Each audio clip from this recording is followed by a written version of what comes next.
Well, good evening, ladies and gentlemen. Welcome to this week's episode of Roundabout Sports, presented by Interstate 70 Sports Media and by Harsh Construction, LLC, with over 50 years experience in home construction, renovation, and landscaping. Call 618-363-9818. That is 618-363-9818.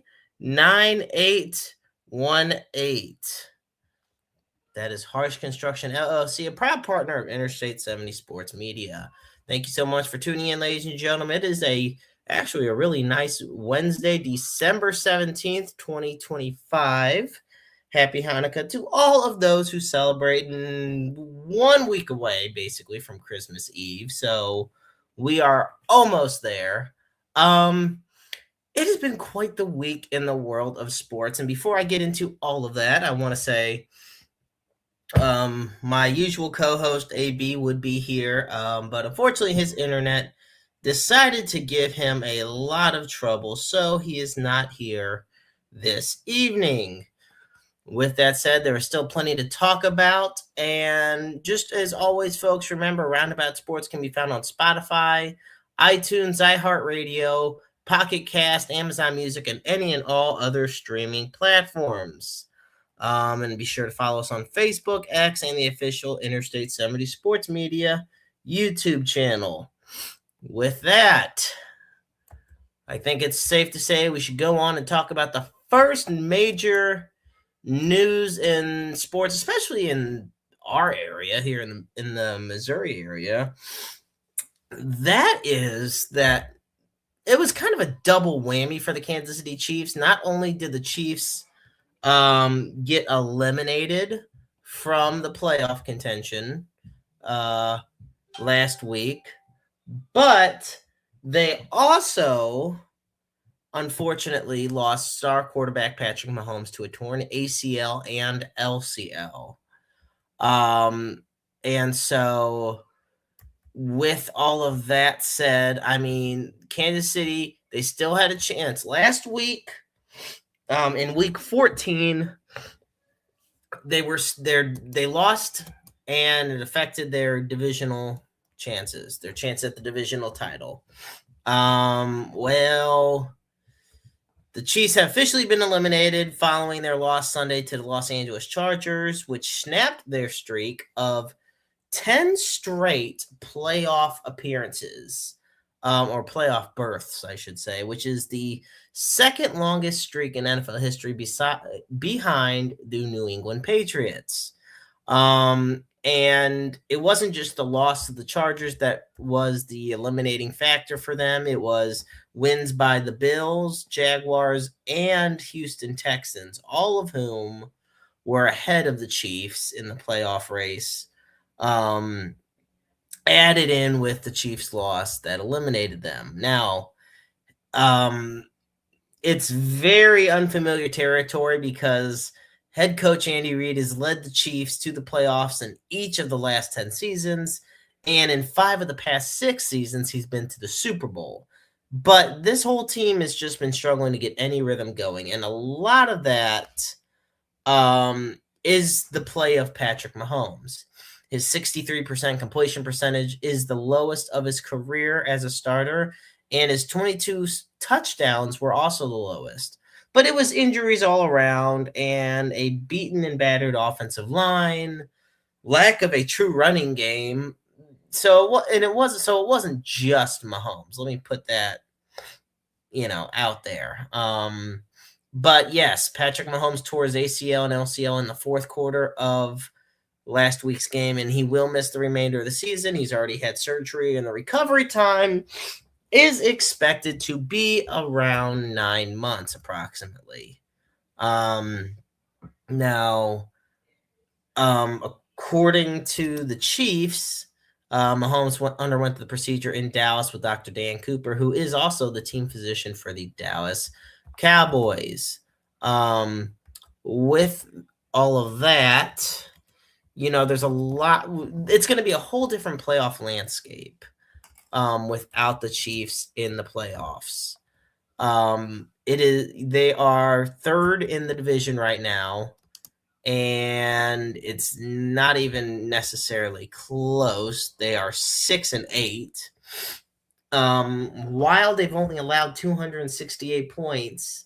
And you know what's interesting? I want to say, when looking at this Chiefs team, they are 5-3 at home, but they're 1-5 on the road, and they've lost 3 straight. And that is the biggest thing of all is the fact that they just cannot win on the road. And yeah, I can see we have Sean tuning in as always, and I always appreciate that. And he says he's sad right now, of course, because of the whole thing with the Chiefs. And then there's so many more questions that now are created. I think one is simply what does the future hold for the Chiefs because of Patrick Mahomes' injury? I think it could lead to them having to take a more broad view of the roster, because you take into account the simplest thing is there's multiple paths the Chiefs can take right now. I do think the first thing they should do is look at nailing the draft picks. If you look back, you see Tom Brady's torn ACL happened ironically at the same stage of his career as Patrick Mahomes has. And the Patriots had a great draft afterwards. And the dynasty of New England had continued. So also the Kansas City Chiefs revealed why Patrick Mahomes needed surgery a lot faster than usual in these situations. And Rick Burkholder, who is the team president or the vice president of sports medicine and performance, explained they did the MRI immediately after the game. And that's where they found the ACL and LCL tears. They sought a second opinion. And at that moment, that's when they all went to Dallas to Dr. Cooper. And Monday morning, they had set up an appointment for him.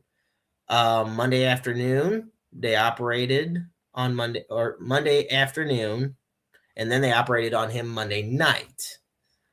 So apparently, according to a article report on this, and this is the quote by Dr. Cooper, the reason he wanted to operate on him quick, or by Dr. Burkholder, was the reason we want to operate on him quickly, where we usually wait on the ACL, is because, quote, the LCL, we wanted to reattach the avulsion injury there. So everything was fixable and correctable, and they wanted to make sure it would stay that way. And that's, totally fine. So, the rest of the knee was clean, no MCL or PCL damage or any other ligaments. And now with the surgery already being done, he can focus on healing up. There was no nerve, joint, or artery damage. The meniscus is okay. So yes, like I said at the beginning, the recovery is about 9 months for this type of injury. It could very well be a month more, a month less, but there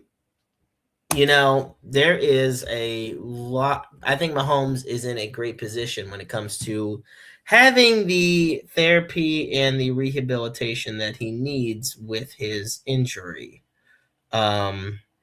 So yeah, we have that. Now, his ACL injury wasn't the only notable ACL tear that happened on Sunday, and that is with Green Bay Packers star edge rusher Micah Parsons. Now, Micah Parsons traded from the Dallas Cowboys to Green Bay this year in a blockbuster move. And with that, um, had great 12 and a half sacks, 41 tackles, and he has a torn left ACL, but he hasn't had surgery on it yet. The date of the surgery is going to determine when he'll play next season or when he'll be able to play. But there is a lot going on. So yeah, there's a lot to figure out for this. And this is what's interesting. You know what?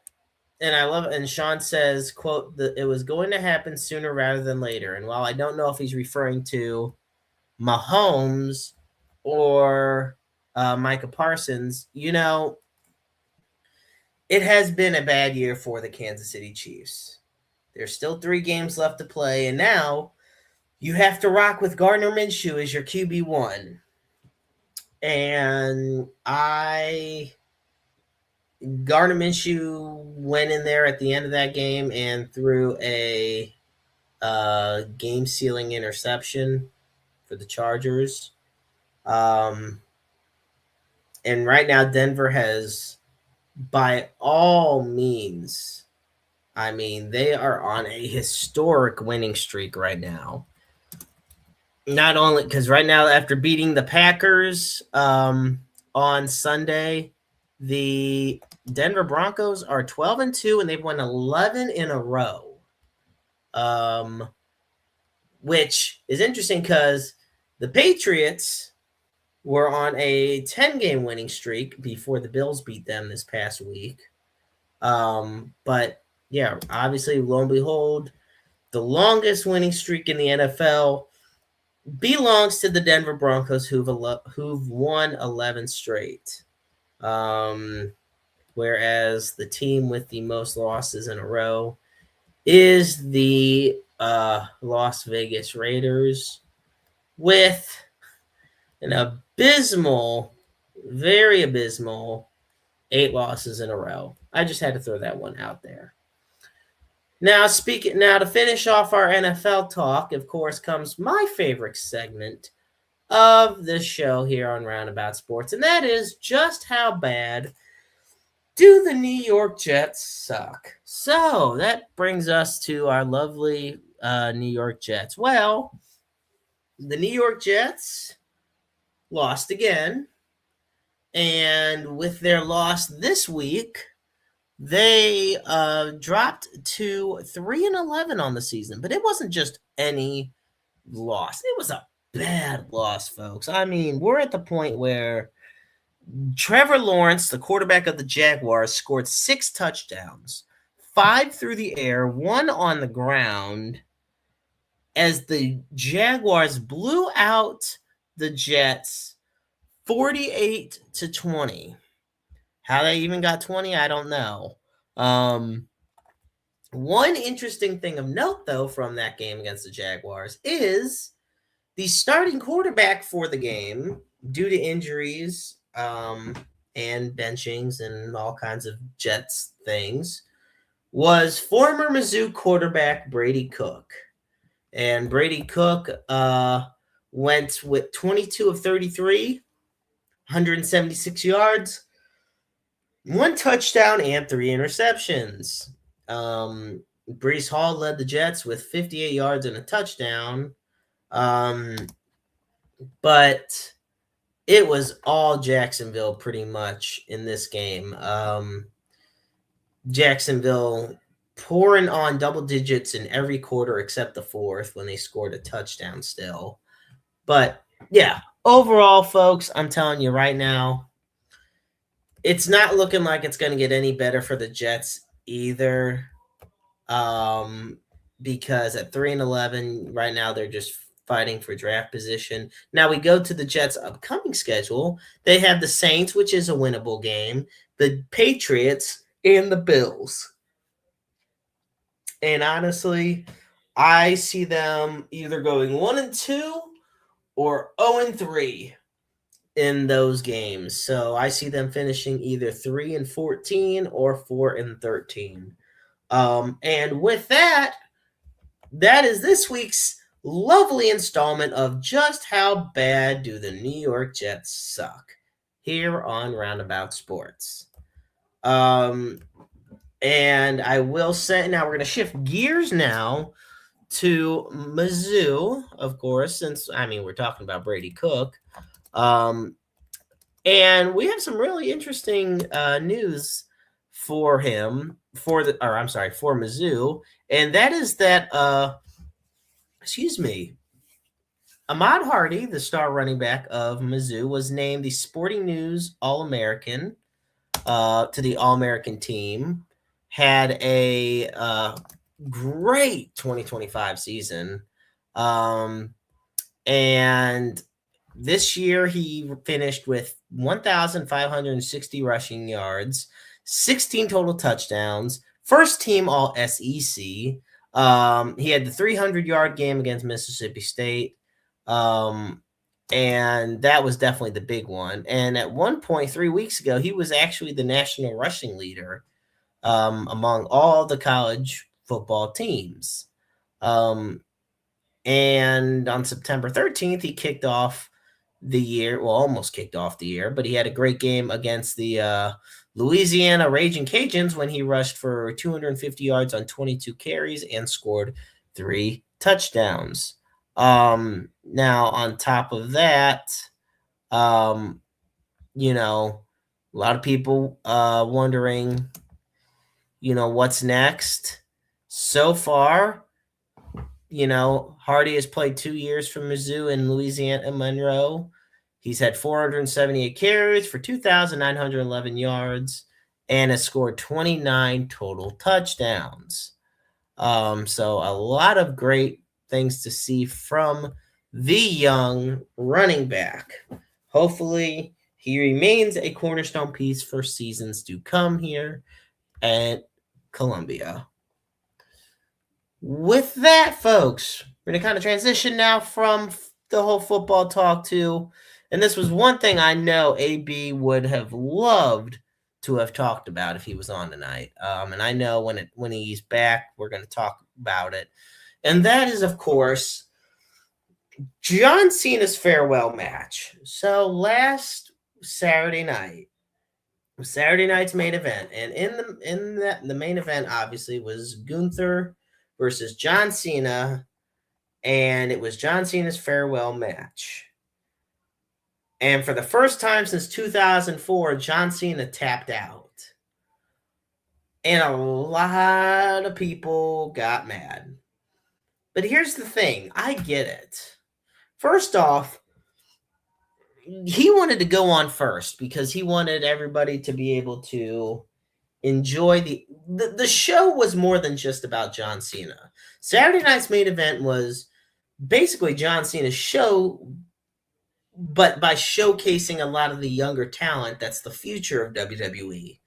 And it was capped off by him being, in the main event against, once again, Gunther, who is a top current star in the company.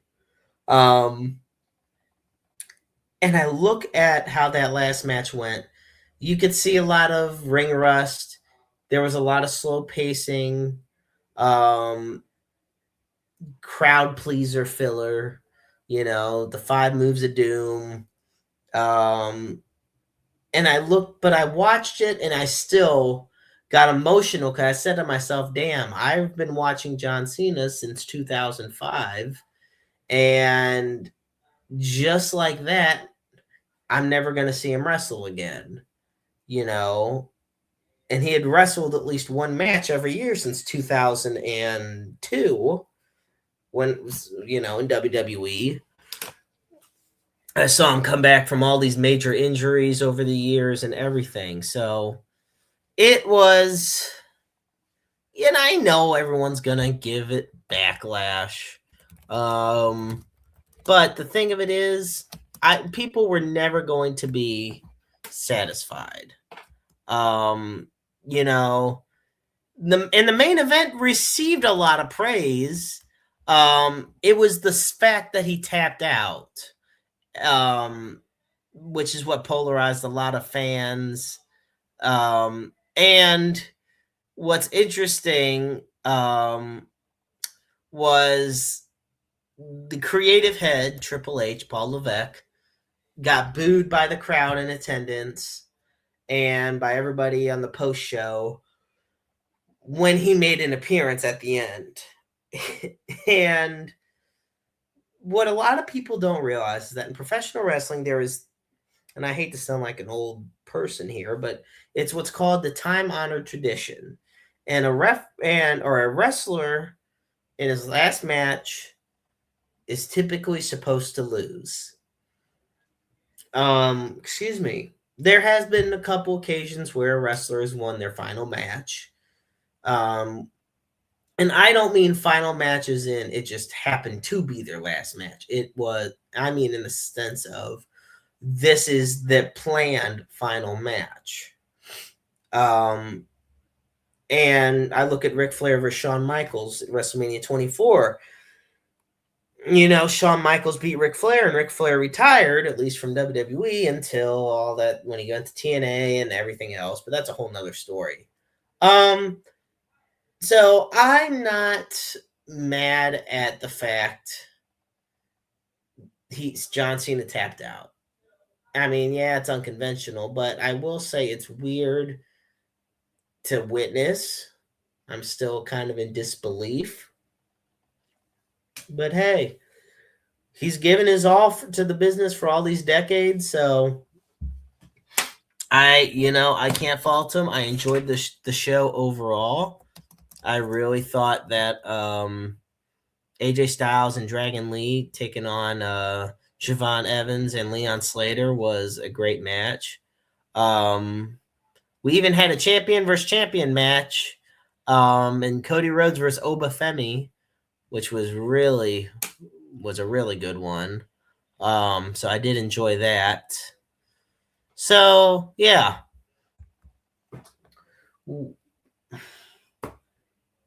With that, I want to move on now to the latest news coming out of St. Louis, out of the Cardinals camp.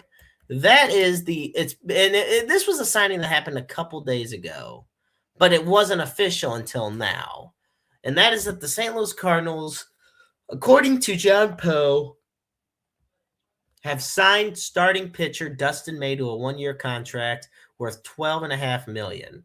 The contract includes a mutual option for 2027 worth $20 million or a $500,000 buyout. Now, let's see. Excuse me.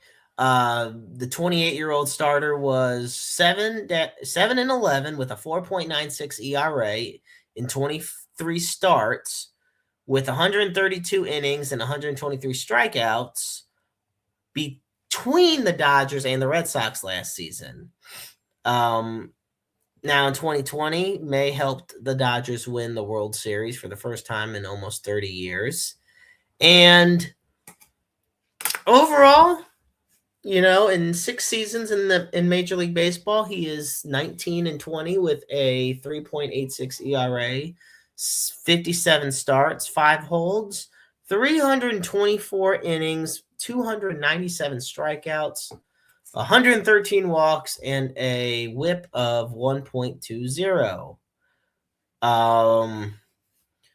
Now, this is the biggest thing, though. Dustin May had Tommy John surgery in 2023. And John brings up a good point here that the Cardinals get a pitcher who has great upside if he can stay healthy. Because in 2024, while trying to work his way back, May had surgery for a tear in his esophagus, which caused him to lose 40 pounds and really dropped his velocity. So those are 2 big reasons he didn't do so well in the 2025 season. And, because he missed so much time. So esophageal injuries and Tommy John surgery are not exactly the easiest injuries for anybody to come back to or come back from. So right now, And I can't believe I'm even saying this, but right now you're looking at, with Sonny Gray getting traded, you're looking at Matthew Liberatore, Dustin May, Michael McGreevy, Richard Fitz, and Kyle Lehigh as the starters. Man, oh man, what a complete 180 from the rotation we had last year. Now, my question is, do you go out and try to find another starter? Do you go out or do you just roll with the names that I just mentioned? I don't know. There's a lot left to be desired with this Cardinals team right now. So now I also know that our very own Scott Plaza from I-70 had recently created an idea of what he thinks the rotation could look like in 2026. And you know what? I also love this. Scott said this, and it is true. There's an old saying where there's no such thing as a bad 1-year deal, and that does remain true with this contract. Because this is the highest workload Dustin May had in 2025, and he is only 28. He has a perfect chance to bounce back next year. Will he? Well, that's what is left to be desired. But right now, May, Liberatore, McGreevy are about to be locks for the rotation. That leaves guys like Richard Fitz or Andre Palante to also potentially compete for a final spot.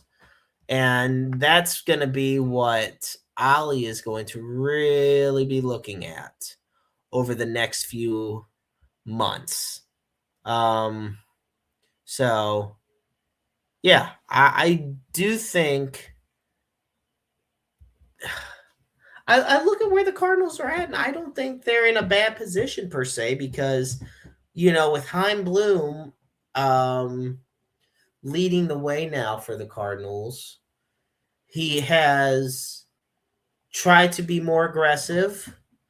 He is making it clear he hears what the fans are saying. And he's not necessarily asking for their patience, but he's asking for their trust. He's sticking with Ollie this year, which I do think is the right decision. Give Ollie another year under this new regime. If it works, great. If it doesn't, then you replace him. That's all you do. It's not the end all be all, I will say. So that's where I'm at as far as where the Cardinals are. I know there's plenty of other questions, and this is where tuning into the Redbird Rundown comes in, tuning into Cardinals on My Time.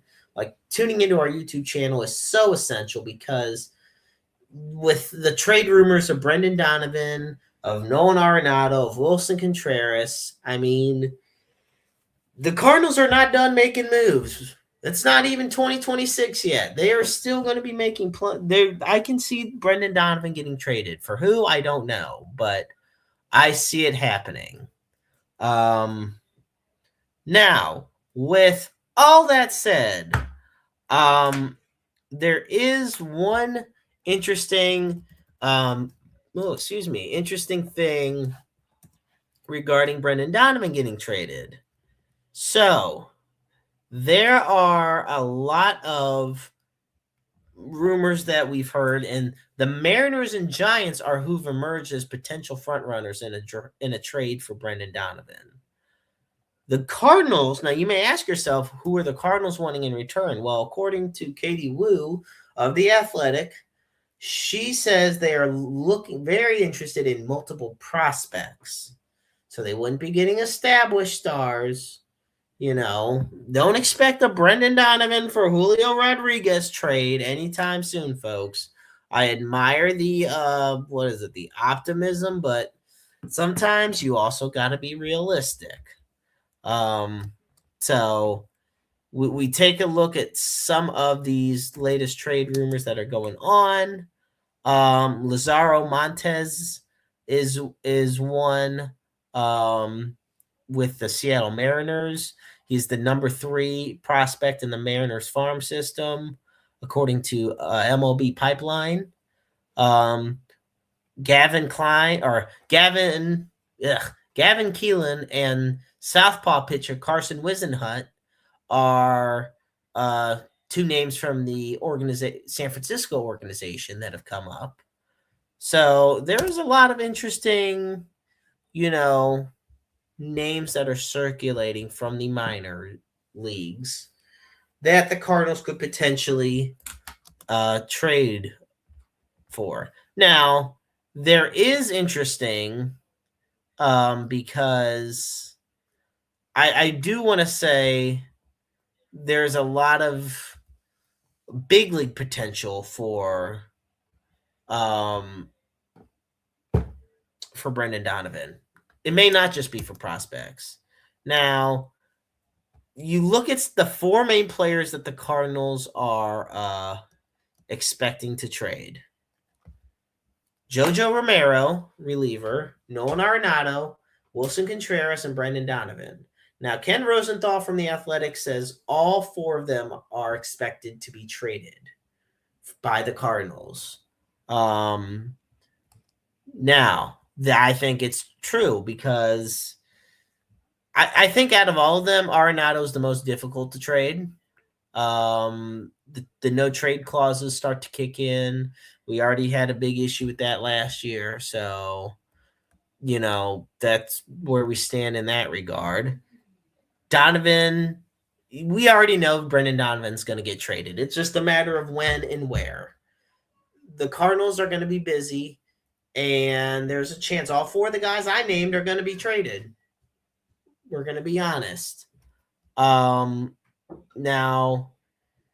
I do like the idea of trading Jojo Romero because Romero is literally coming off the best year of his career.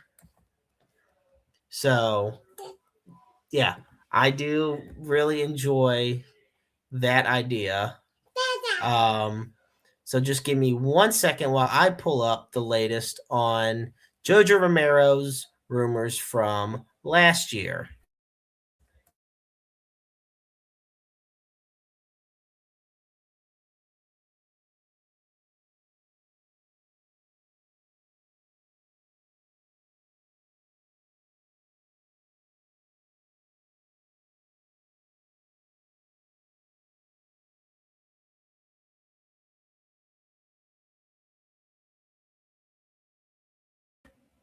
Like I said, last season was Jojo Romero's best season of his career with a 4-6 record, a 2.07 ERA, and a whip of 1.41 or 1.25. I'm sorry. He only had 14 earned runs on the season as well. So I personally think he's a great bargaining chip for teams looking to add a, to me, top tier reliever. But with all that said, that is also where we're going to call tonight here on Roundabout Sports. Short, sweet, to the point. I know I look forward to AB joining me again next week. Or if not, Merry Christmas, of course. As always, folks, you can find Roundabout Sports on iHeartRadio, Spotify, iTunes, Pocket Cast, Amazon Music, and any and all other streaming platforms. Be sure to follow us on Facebook, X, and the Interstate 70 Sports Media YouTube channel. Of course, we put up the NAMI helpline at the end of every show, and for that, you dial 1-800-950-NAMI. That is 1-800-950-NAMI. The National Alliance on Mental Illness is the nation's largest grassroots mental health organization dedicated for building better lives for those who struggle with mental health issues. And of course, we put up the Suicide and Crisis Lifeline, and for that, you dial 988. The line is open 24/7, 365, 366 on leap years. understand you're never alone in this world. There is always somebody out there who loves you, who cares about you, who wants nothing but the best for you. We all go through a lot in the everyday world that we live in, and your feelings are always valid and you always matter. And never let anybody tell you otherwise. And when struggling, you're just a phone call, a email, a text message, an appointment away from what could be that life-saving moment in conversation for you. And you could be the listening ears and watchful eyes for someone else in need as well. So once again, I want to thank you all for tuning in. Once again, happy Hanukkah for all who celebrate. If we don't catch you next week, Merry Christmas. And until then, I'm the Maestro, Jeremy Karp. And remember, life is a book full of empty pages just waiting to be written in. Make your lives worth reading. Good night, everybody.